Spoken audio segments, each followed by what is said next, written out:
Makinig ka, o lupa. Ito ang tinig ng babala.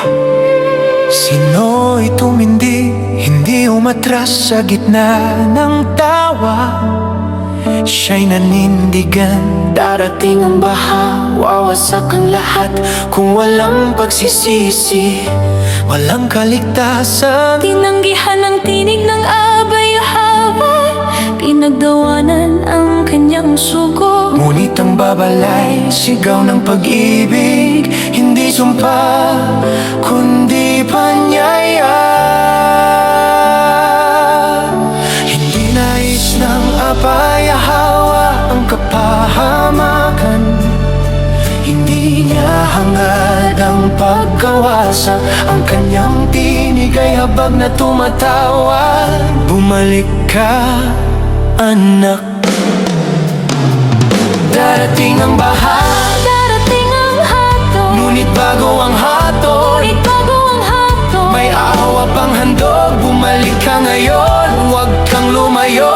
Ang puso ng abaya-awa ay bukas pa sa'yo.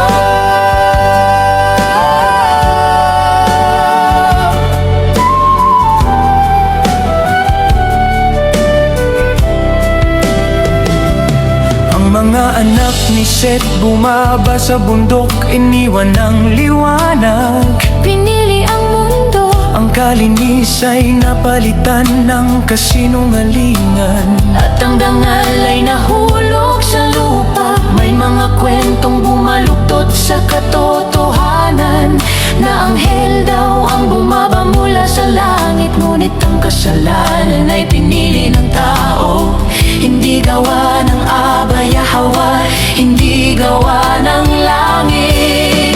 Ang abaya-hawa ay banal, Hindi nagbabago, ang kanyang pag-ibig ay tapat at totoo.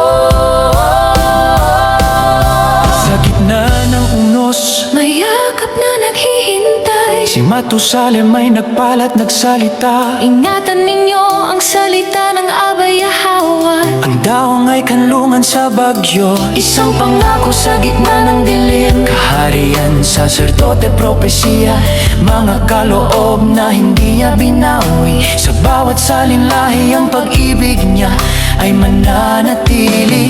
Kahit ang ulan ay bumuhos, kahit ang mundo ay gumuho, ang tipan ng abaya-hawa ay mananatili Sa mga pusong nagtitiwala.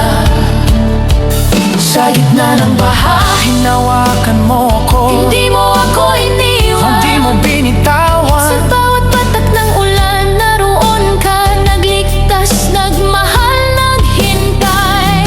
O abaya-hawa ng awa, ikaw ang aming lakas, Sa gitna ng digmaan, ikaw ang aming tahanan. Hindi kami urong, hindi kami babalik sa dilim.